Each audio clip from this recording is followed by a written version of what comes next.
the aspirational Coxless Fours, Cox Club Fours, I believe that to be. It's the second batch of heats. Royal Chester B on the Berkshire Station and Tyne Amateur Rowing Club on the Buckinghamshire Station. I think that's Tyne in shot now.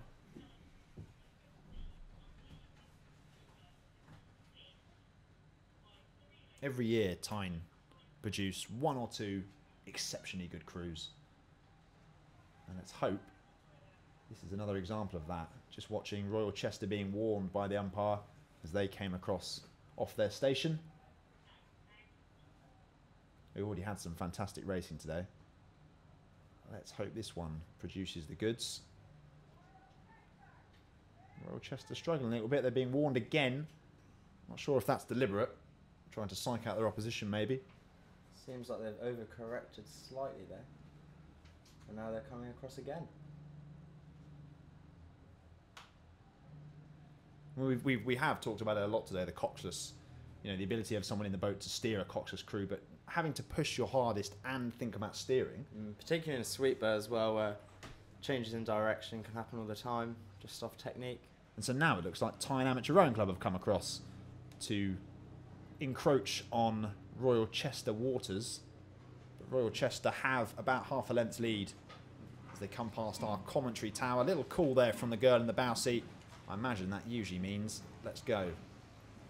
Let's ditch this lot, get some clear water as they approach the barrier. Let's see if that pays off for Royal Chester, remembering this is their B crew. I'm not sure if their A crew made it through. Just double check my notes. They did. Their A crew did make it through, but actually lost out to St Andrew Boat Club earlier on. So this is the last remaining hope for Royal Chester in this event, and they'll be looking to put in a good performance so that they'll have a crew in the quarterfinals.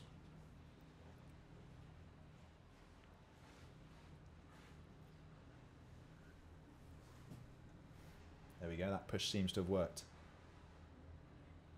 Royal Chester with, I'd call that a length now. Good middle section of the race from them, but they're coming across. They're moving out into this. Is looking like a head race now. Not sure who's coming across. What's going on here? Two crews perhaps coming into the middle. And that can't be good for Tyne, who are now rowing in Royal Chester's wash. Seems like madness to me. That's not a sight you see very often. Two crews basically in perfect alignment with each other. But we'll keep an eye on that one. Royal Chester moving out to clear water as the second heat of the aspirational Club 4 starts. It's Lee Rowing Club A on the Berkshire Station and Kingston Rowing Club A on the Buckinghamshire Station. Obviously Lee boating in, well, I suppose northeast London, and Kingston in the just outside the Thames Valley region, South London. So opposite ends of our capital city, but I'm sure they'll know each other well. And more steering issues. Crews just seem to be struggling with the ability to steer straight out of the start. Lee. Seems just as they approach the exit of the Temple Island stretch, they're getting caught off guard, perhaps by the stream coming across. And that's where all the steering problems seem to happen. And once you start steering one way to correct, it's very easy to start oversteering in the other direction. Causes all sorts of problems. Well, that sounds like pretty sound analysis to me. We had a crew have a pretty impactful meet with the opening boom on the Buckinghamshire Station earlier today, and that ended their race prematurely. It does seem to be crews are caught off guard, as you say, by that swell. Temple Island provides you with that protection, doesn't it, as you come down? Yeah. But at the moment, Lee Rowing Club, who certainly could be accused of moving across earlier in the race, are making full and frank use of their station, but have control of the race. I think even perhaps clear water. Indeed they do. You can see that drone shot, which does make life a lot easier for us commentators. We can see exactly what's happening.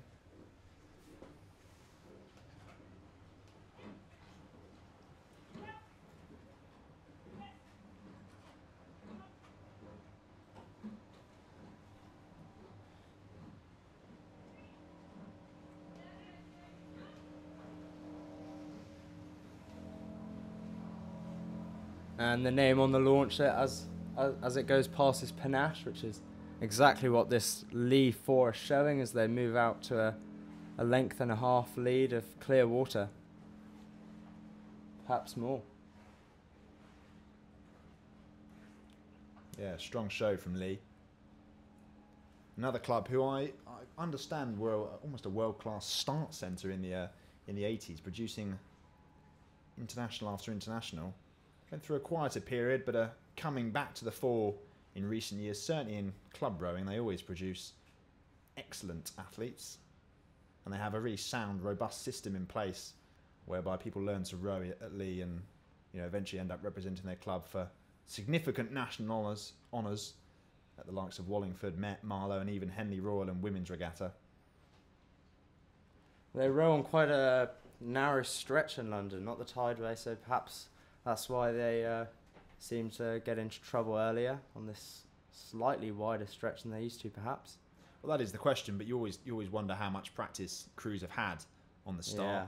And speaking of start practice, let's have a look at the next heat. Thames Rowing Club on the Berkshire Station, closest to your picture, and Tideway Scholars School A. So two clubs who know each other exceptionally well. Always seem to be a Thames Tideway battle at both Henley Women's and Henley Royal, to be fair.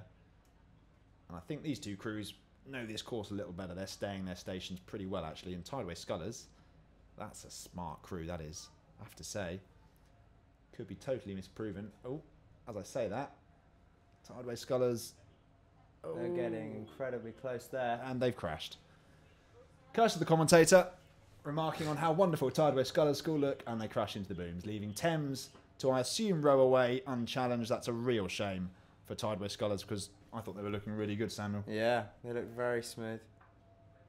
Again, just coming out of that Temple Island area, just getting stuck in the swell there, ending the race for Tideway Scholars, I presume.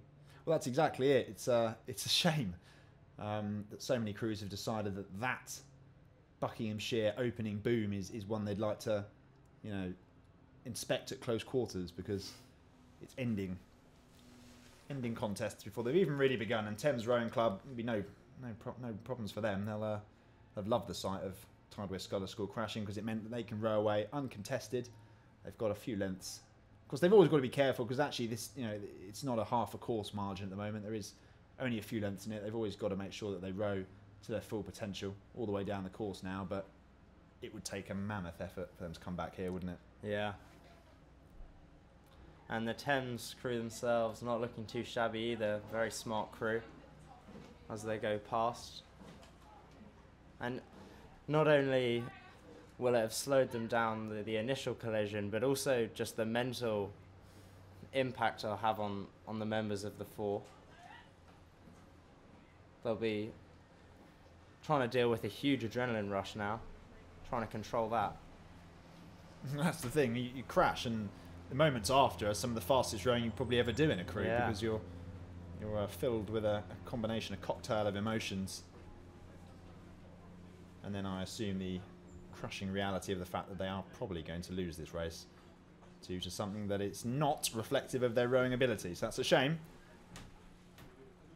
It's not unheard of, though, for a crew to row back after a problem at the start. I mean, from my own club, Borlase, in 2015, in the semi-final, an oar was dropped and they managed to row right back through. I remember that was Mr. Christopher Laurie, wasn't it? Yeah. I used to row against him as a junior. I wonder if Tideway Scholars can do the same thing here. Well, we'll keep an eye on it. I don't think they will, because Thames have opened up a pretty substantial lead. But we'll move back to the start. It's the last heat of the academic... No, it's not. It's the aspirational Club 4s. And it's Lee Rowing Club B on the Berkshire Station and City of Cambridge A on the Buckinghamshire Station. And as the crews leave the state boats, again, it's City of Cambridge who are being warned now, as they encroach on Lee's waters. So Lee have two boats who have progressed through to the heats.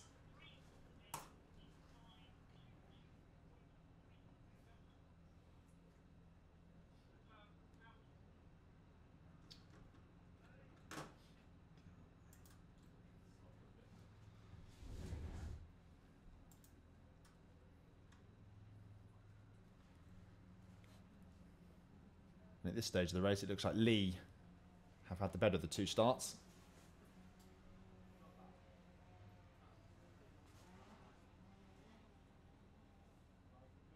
City of Cambridge catching a bit of rough water there. Cambridge obviously a bit of a hotbed for rowing. If you look past the obvious university connotations, there's a lot of clubs. Canterbriggian, as I've been informed is the way to pronounce it. City of Cambridge, St Neots are in the sort of the Huntingdon area. Isle of Ely, Kings Ely.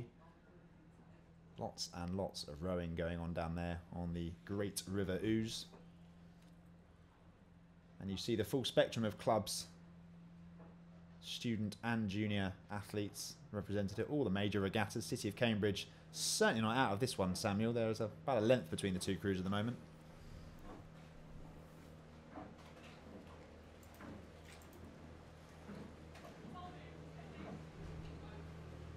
Just looks a little longer, a little heavier perhaps in the City of Cambridge boat at the moment. Struggling to pick up the boat a bit.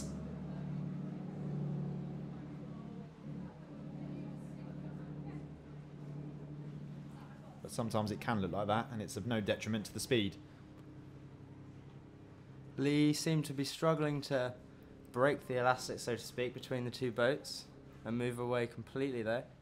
There's no clear water just yet. Well, some crews take a fly or die attitude, don't they? And we'll be keeping a close eye on that race as it moves down beyond the general enclosure. Lee at the moment in control. We'll move